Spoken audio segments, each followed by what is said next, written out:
Hi, and welcome back to Boob Talk. Still on the discussion of breast cancer awareness. We have Uncle Abeiku on the line. He's a breast cancer survivor and he's going to walk us through his experience. Hi, Uncle Abeiku. Hello, Hi, Uncle Abeiku. How are you doing? I'm fine. You? I'm doing well by God's grace. Uncle Abeiku, so you are a We breast, thank God. yes, you're a breast cancer survivor. And most of the Yeah. time, when we hear about breast cancer survivors, we usually think of women. But you are a male who has actually gone through it. What has your experience been like, and how did you even find out for the first time that you had breast cancer? And until I had one, I didn't even know men could get breast cancer. Wow. I used to have big boobs, Okay. and I loved wearing polo shirts a lot. Okay. And anytime I wore a polo shirt and I went to office, the women were playing with my boobs, and I felt so embarrassed. Wow. So I spoke to my doctor, asking him if he could do something about my big boobs. Okay. As at that time, I didn't know I was even having a cancer in one of them. Right. So he said yes. He suspects the female tissues are more than the male, so I could come for him to reduce it. But Okay. I was working with snakes and I was on a very heavy schedule, so I kept on postponing it. Then once a while, I would see a dot of blood on my bed, just a dot. Okay. But I was presuming it was a mosquito bite or something. Okay. But I realized that all my netting windows were all intact. Even Right. that, it didn't cross my mind. Okay. So one day I was going to work in the morning. Immediately I put on my singlet. There was a dot of blood at the left side. Right. So I squeezed it, blood came, but I didn't even take it serious because it wasn't even paining me. Okay. So I went to office, I changed and I went to office. I normally go, I have my quiet time before we start work.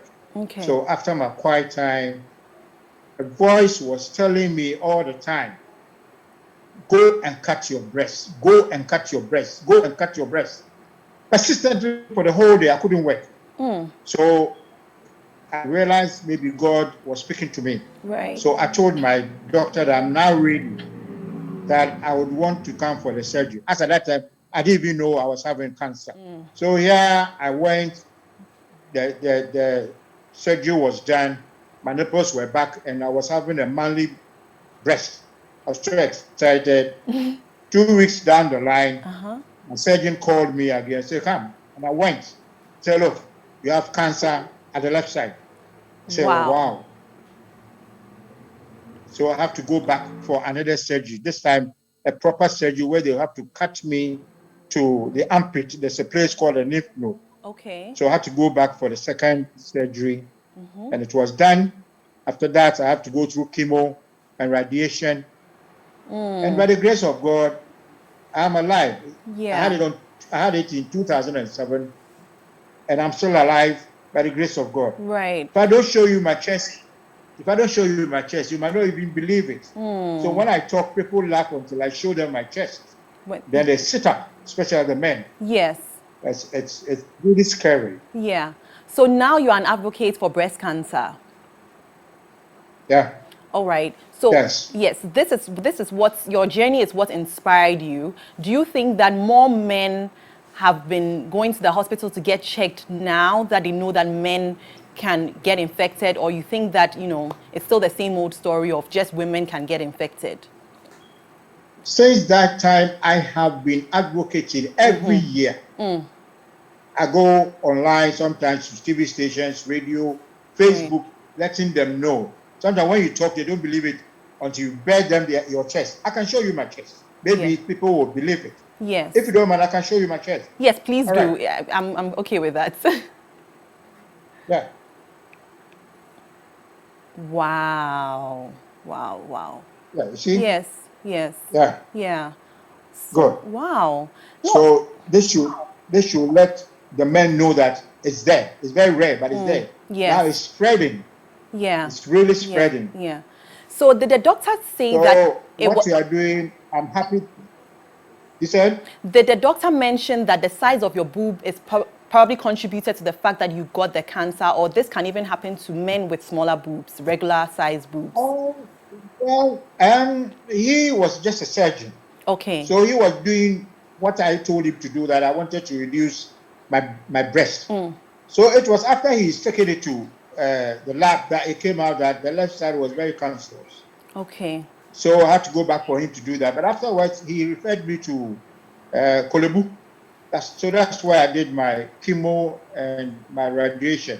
Okay. And I don't hope to let people go through that horrible experience, especially Right. with the chemo. Yeah. It's terrible. Wow. So if you detect it early and you have money, you'll be saved. That's all. So was that I mean, treatment I'm telling them expensive? they shouldn't. Say it again. Was that treatment expensive when you went through chemo and radiation? Was that expensive? Yes, very expensive. Yes. Wow. The more expensive the drug, the better. So, but I was fortunate. I was being taken care of by my company, Snakes. Okay.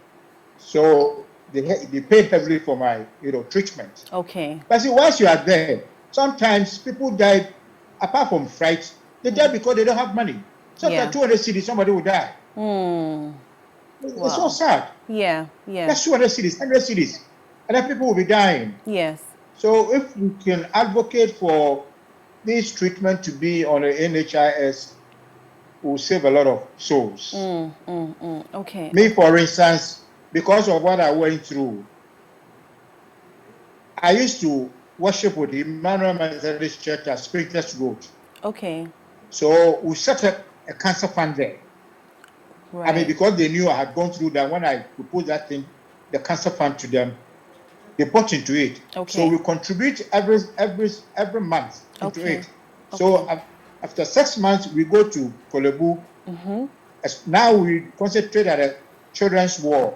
Okay.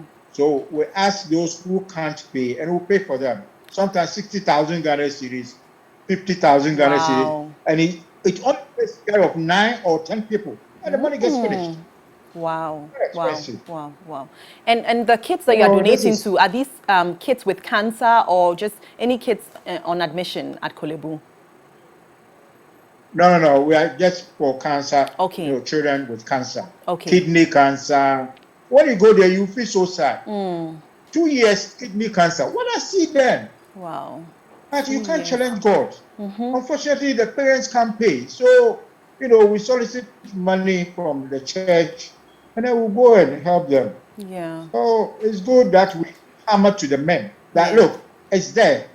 It's not getting scary. My time, I think it was 1 to 100. Now, it's more than that. Yeah. That's why I get scared, especially when I see somebody with big breasts. I get scared because it's not traumatic, but it can be possible. So you just go and check. Right. You go and check, and there's nothing inside. Worry. Okay. But don't stay at home. No. Yeah. It's very scary. Okay. Uncle Abeiku, do you have a name for your group? The group that you donate and all. Do you have a name for it? And where are you? Where can we find you? You're talking about a cancer fund? Yes. It's at Emmanuel Methodist Church, Sprinklers Road, Emmanuel Estates. Okay. That's where the cancer fund is now. Oh, okay. But right now, I'm not there. I'm now located at Cape Coast, but it's still operating. Okay. They are still doing it. Okay. Yes. Okay. And are you advocating also at Cape Coast where you are? Yes. Okay. Yes. Okay. Sometimes they FM station, they call me. I go there. Just to spread the news. Right. I do it.